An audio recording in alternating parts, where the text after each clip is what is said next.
광주 시내버스 노조 파업이 길어지면서 시민들이 매우 큰 불편을 겪고 있는데요. 2주째 이어지고 있는 광주 시내버스 파업을 둘러싼 갈등을 한아름 리포터와 자세히 살펴보도록 하겠습니다. 안녕하십니까? 네, 안녕하세요. 네, 한아름 리포터는 버스 자주 타시나요? 저는 자동차가 있어가지고 네네. 현재는 시내버스를 잘 이용하진 않고 있습니다. 네. 그러나 많은 분들이 실제적으로 움직이는데 이 대중교통이 큰 몫을 하고 있는데 이렇게 시내버스가 장기화되면서 시민들의 불편이 계속되고 있습니다. 먼저 시내버스 노조가 파업을 한 이유부터 알아보도록 할까요? 네, 일단 시내버스 노조가 임금 인상을 요구하며 첫 파업에 돌입한 건 지난 5일인데요. 네. 11년 만에 무기한 전면 파업에 돌입한 광주 시내버스 노조가 연휴가 끝나자마자 파업을 재개했습니다. 광주 시내버스 노사는 최근 3차 조정 회의를 진행했으나 입장차를 좁히지 못하고 전면 파업에 돌입한 건데요. 그 내용 잠시 뉴스 소식으로 만나보겠습니다. 광주 시내버스 노조가 오늘 출근길부터 다시 전면 파업에 들어갔습니다. 광주 시내버스 노동조합은 현충일 연휴 동안 파업을 중단하고 사측과 광주시에 교섭 재개를 요구했지만 협상이 이루어지지 않자 오늘 아침 첫 차부터 전면 파업에 돌입했습니다. 광주 시내버스 노조 파업이 길어지면서 시민들이 매일 불편을 겪고 있습니다. 광주시가 중재해야 하는 거 아니냐는 목소리가 커지고 있지만 비춰지는 모습만 보면 그렇지는 않을 것 같습니다. 네, 광주 시내버스 파업이 장기화되고 있는 지금까지도 노사가 여전히 임금 인상 폭을 두고 팽팽한 입장 차이를 보이고 있다고 하죠. 네, 그렇습니다. 노조는 임금 8.2% 인상과 65세 정년 연장 등을 요구했지만 사측은 운송 적자 등을 이유로 임금 동결 입장을 고수했습니다. 네, 각자 입장이 워낙 팽팽하다 보니까 과연 이게 이제 얼마나 쟁점을 점점을 찾을지 염려가 되는데 광주 시내버스 노조는 사측에 줄곧 말씀하신 대로 임금 8.2% 인상을 요구하고 있습니다. 인상을 요구하고 있는 근거가 어디 있을까요? 네, 일단 노조는 광주 버스기사 임금이 7대 특광역시 중 낮은 편에 속한다며 임금 상승을 주장하고 있습니다. 재정 부담을 낮추는 버스 요금도 타 지역보다 낮다고 강조하고 있는데요. 노조 측이 주장하는 근거로 보면 운전기사 평균 임금이 인천의 경우는 123만 원으로 가장 높은데요. 광주는 그의 반면에 459만 원입니다. 네, 인천이 523만 원이죠. 네. 그리고 이렇듯 광주는 버스기사의 임금이 전국에서 가장 높은 인천과 비교했을 때 임금 차이가 64만 원 난다는 것이 노조 측의 입장입니다. 네, 일단 그 예만 들어봤을 때는 상당히 설득력은 있어 보입니다. 근데 이제 운전기사 평균 임금뿐만 아니라 버스 요금 역시도 이제 적은 편이라고 노조 측이 주장을 하고 있는데 실제 차이 금액이 어떻게 되죠?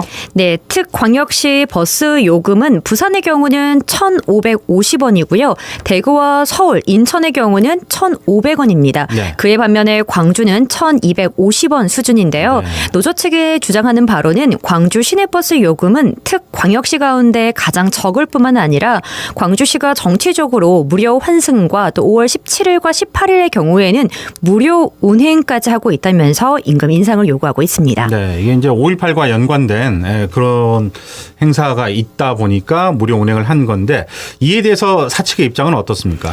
네, 사측은 재정난을 이유로 임금 2.5% 인상을 주장하고 있습니다. 전체 버스 운영 원가의 70%가 인건비로 나가는 상황에서 임금 대폭 인상은 재정 부담을 늘린다는 이유에서인데요. 실제 지난해 기준 광주 지역 운송 원가 2,467억 원 중 약 71%인 1,765억 원이 운전, 정비, 관리직 임금에 투입됐다는 것이 사측의 입장입니다. 네. 자, 그렇다면 실제로 광주 시내버스 적자액이 어떻게 되죠?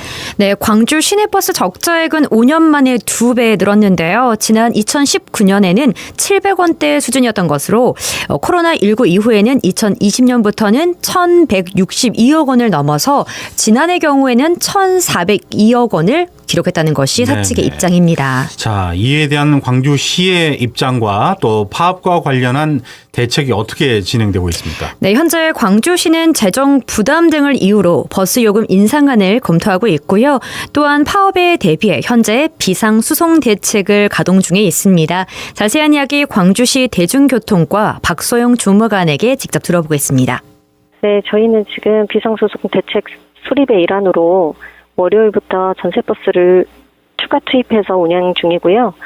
월요일, 화요일에는 2개 노선에 6대가 투입이 되었고 오늘부터는 14개 노선에 42대가 투입되어서 지금 수요가 많은 출퇴근 시간 위주로 추가로 버스를 운행하고 있습니다. 그 전세버스 추가 투입은 이번 주 월요일부터 투입이 됐습니다. 그래서 월요일, 화요일은 2개 노선에만, 오늘부터는 14개 노선에 확대 진행된 겁니다. 그때 당시에는 계속 그런 운전원들의 그 파업 참여의 변동이 계속 있었었고, 그런 운행 규모가 안정화되지 않았다 그래야 될까요? 변동이 계속 생기는 상황이어서 추이를 좀 지켜본 다음 어디가 가장 좀 수요가 많은지를 좀 선별하는 과정이 좀 있었다고 생각해 주시면 될 것 같습니다.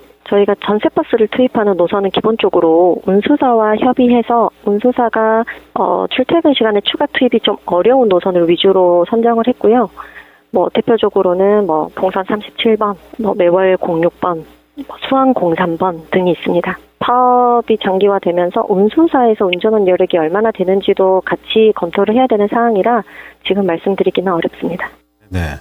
이 상황이 이렇게 되자 광주시 안팎에서도 이번 파업을 계기로 지속 가능하고 또 효율적인 대중교통 체제를 만들기 위해서 준공영제 개편에 착수해야 된다, 이런 목소리가 커지고 있다고 하죠. 네, 그렇습니다. 그전에 이 준공영제에 대해서 설명드리면 이 준공영제는 2004년 서울시가 최초로 도입한 뒤 부산, 대구, 대전, 광주, 인천 등 전국으로 확산됐고요. 운영 방식에 따라 크게 노선관리형, 수익금 관리형, 위탁관리형 등 세 가지로 나뉘는데요. 대부분은 수익금 관리형을 채택해 시행 중에 있습니다. 네.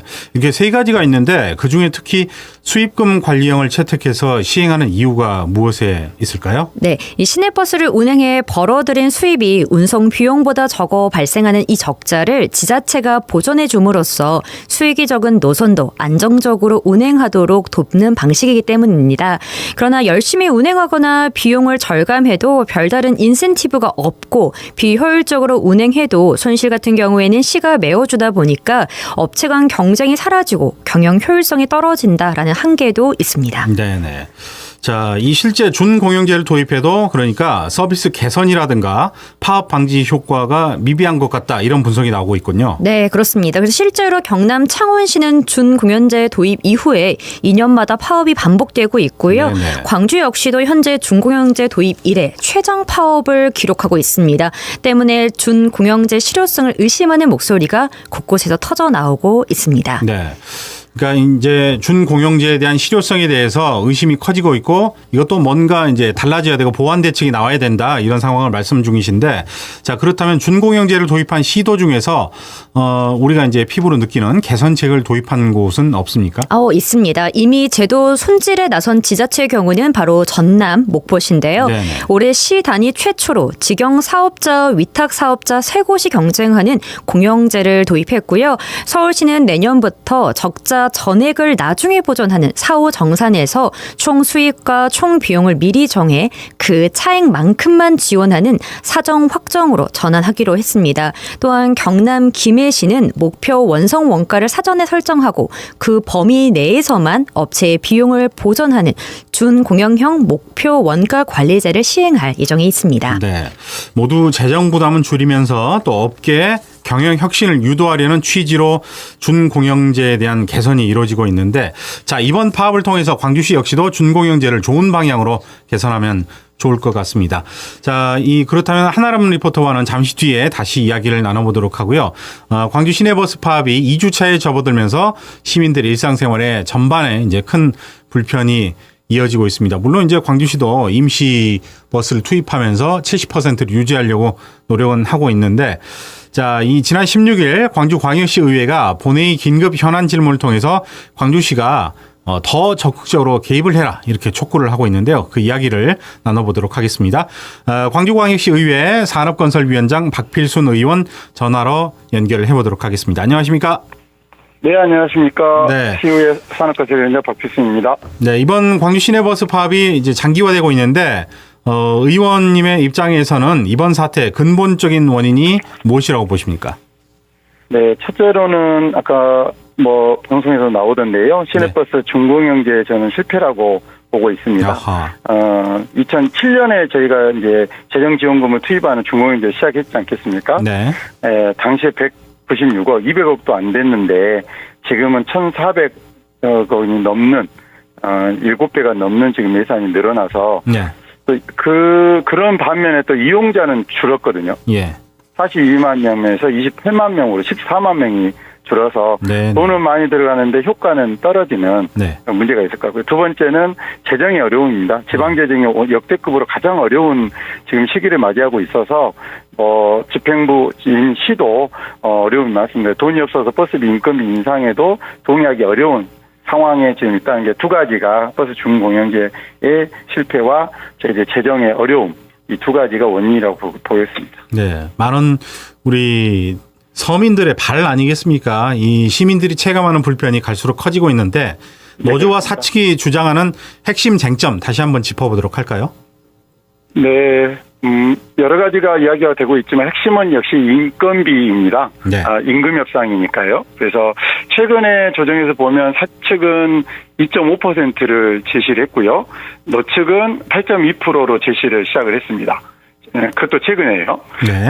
다만 이제 어제 제가 그래서 이제 지난주에 조정위원회에서는 3%부터 좀 시작을 조정을 해봅시다. 네네. 라고 제안을 했는데 노사가 받아들이지 않아서 결렬이 됐죠. 저희가. 그리고 어제 저녁에 아마 광주시에서 노조 측하고 협의를 좀 하신 것 같습니다. 네네. 적극적으로 좀 나서셔서 그래서 당시에는 노조 측이 그때 8.2%를 강구하게 좀 주장하고 있다가요. 네. 어제는 제가 알기로 좀 성격이 좀 낮은 예. 수치의 인상안을 제시한 걸로 제가 알고 있습니다. 그래서 오늘까지 아마 의견을 좀 답을 시에 또 사측의 답을 좀 기다리고 있는 걸로 제가 알고 있습니다. 네네네. 제가 듣기로는 저희가 조사한 바로는 5% 이야기도 이제 노조가 네, 좀 예, 낮춰서 대폭 낮춰서 요구를 하고 있다 이런 이야기가 나오는데 그래도 사측의 임금 2.5% 인상과는 2배 정도 차이가 나고 있습니다. 네, 자, 이런 협상 아까 중재위원회에서 3% 인상을 하자는 안 있고 5% 이야기는 예. 제가 긴급현안 질문 때도 담당 국장에게 물었지만 네. 이 5%가 나온 건 근거가 없습니다. 네네네. 근거 없는데 이제 언론에 네. 어떤 협상을 하다 보면 숫자가 지금 오고 가다 보면 네네. 그게 나올 수 있는 안인데요. 이 정도면 적당하지 않느냐 이런 하나의 의견이 이제 전체 의견처럼 잘못 흘러들어온 것 같다고 네네. 판단이 되는데 자 어쨌든 협상 격차가 있습니다. 이렇게 협상 격차를 좁히기 위해서 이제 광주시가 조정자 역할을 해야 된다 목소리를 높이고 있는데 어떻습니까? 네. 그렇습니다. 이제 아까 말한 중공영제 체계를 본다면 시가 최종 예산을 지원하는 네. 결정권자가 될 수밖에 없는 겁니다. 예를 들어 노사가 아까 5%로 인상을 합의해 온다고 해도요. 네. 시에서 만약에 이 재정이 어렵다고 해서 우리는 5%를 줄 수 없다. 해버리면 다시 노사협상을 해야 되는 겁니다. 네네. 그렇기 때문에 어쨌든 또 최종적으로 결정할 수밖에 없는 것이기 때문에 제가 적극적으로 나서야 된다는 이야기를 드리는 거고요. 네. 사측에 당연히 노사가 협상을 제대로 할 수 있도록 하는 것이 당연한 거죠. 네. 노조의 책임도 있고 저는 사측의 책임도 있다고 봅니다. 네. 그러나 그 과정에서는 또 시가 이 재정의 최종 결정을 해줄 수밖에 없는 상황이기 때문에 시가 제3자가 아니라 적극적으로 해야 된다고. 그래서 저희가 시와 노사 그 3자 4개는 또 의회도 제가 예산의 심의권을 가지고 있지 않겠습니까? 그래서 네네. 의회까지 하는 4자가 만나서 이 예법을 적극 모색해보자는 제안을 좀 했었던 거고요. 네. 그게 받아들이지 않아서 안타까움이 있습니다. 시의회 입장에서 봤을 때는 이제 광주시장과 또 집행부가 파업 중재에 적극적으로 나서야 되고 이런 점을 보다 보니까 뭔가 좀 아쉽다 이런 여러 가지를 느끼신 점이 있을 것 같은데 어떤 걸 느끼셨어요? 네, 비슷한 이야기일 것 같은데요. 아까 먼저 문제를 풀어가는 이 당사자는 직접적인 당사자는 노사죠. 네. 다만 이제 시민의 불편을 발생하고 보완하는 역할을 하는 것이 저는 시와 의회의 역할이지 않겠냐 싶습니다. 네. 그러라고 선출직으로 뽑아준 거 아니겠습니까? 네네. 시장과 시의원들을. 예. 그래서 원칙적인 입장만 고수해왔던 것을 그나마 파업 이후에는 저희들이 또 강력하게 이야기도 하고 강곡하게 이야기도 해서 변화를 만들기 위해서 노력하고 있다고는 합니다. 다만 아쉬운 것은 여전히 시장께서는 3%를 노조가 받아들일 것을 단편적으로 공고하고 있고 네. 그 원칙적인 입장만 고수를 하고 있어서 네. 이 부분을 해결하기에는 좀 어려움이 있는 거다. 물론 지방 재정에 어려움이 있다는 것은 알고 있습니다. 네. 그래서 이 중공영제 실패 원인, 그다음에 지방 재정 어려움을 해결하기 위해서 빠른 이제 협상을 해가기 위해서는 더 적극적인 노력을 좀 해줘야 될 것 같다는 네. 생각이 듭니다. 아유, 뭐, 이야기하다 보니까 산 넘어 산이다, 이런 생각이 듭니다. 예. 네, 예. 그 이번에 협상이 평행선을 달리고 있고, 이게 어찌어찌해서 협상에 이른다고 해도, 합의에 이른다고 해도, 준공영제 하에서는 또 파업이 반복되지 않을까, 이런 생각이 드는데, 자, 다시 네. 한번 준공영제 운영 방식에 대해서 어떤 문제가 있다고 보시는지 이제 박필순 의원께서 짚어주시길 바라겠습니다. 네, 아까 말씀드린 대로 이 준공영제라고 하는 것은 버스 회사가 예전에는 이제 준공영제 하기 전에는 그냥 버스 회사들이 그 노사협상을 통해 가지고 임금도 올리고 다 정리 알아서 한 겁니다. 네네. 만약 손실금이 나도 이익금이 나도 회사가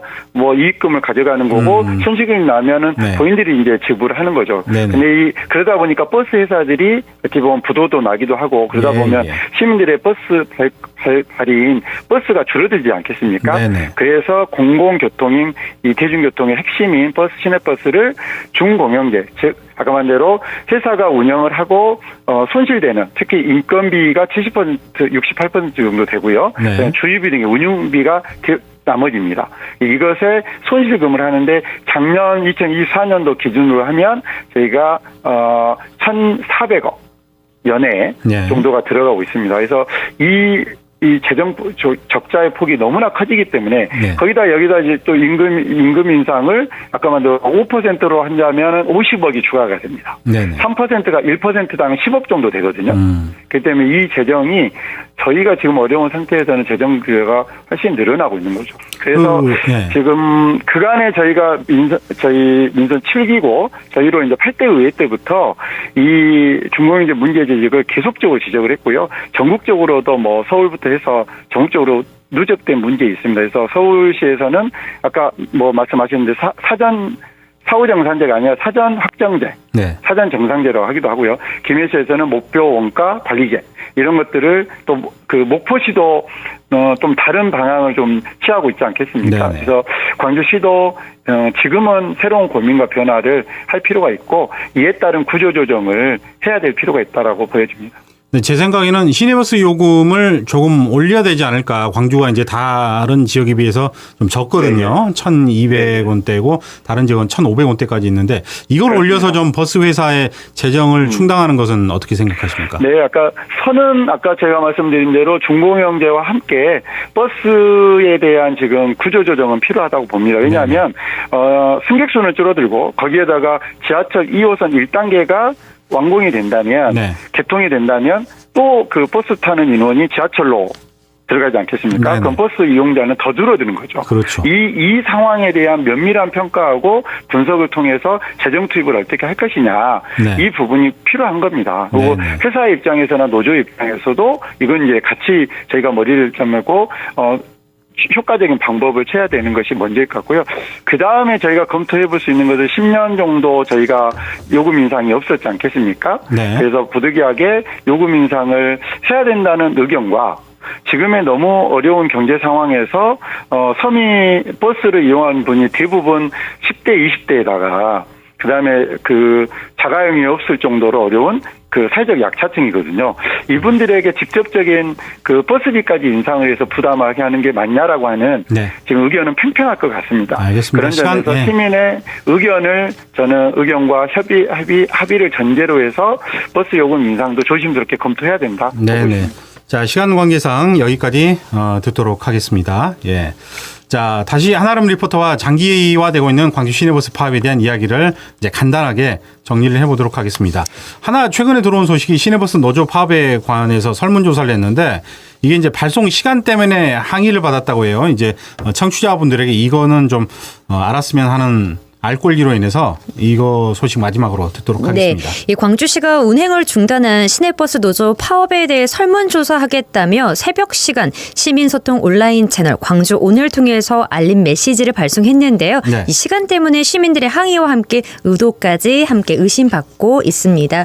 이거에 대해서 시 관계자는 통상 설문조사 동료 메시지는 일괄 전송이 아니라 순차적으로 전달되는 방식이라서 새벽 메시지의 경우는 전날 오후 7시 58분에 발송된 것이라고 설명을 하면서 대중교통과와 문항과 함께 관련된 의견을 주고받다 발송이 늦어졌다라고 사과 해명하기도 했습니다. 네. 자, 버스 파업과 관련된 소식 여기까지 듣도록 하겠습니다. 한아름 리포터 고생하셨습니다. 네, 감사합니다.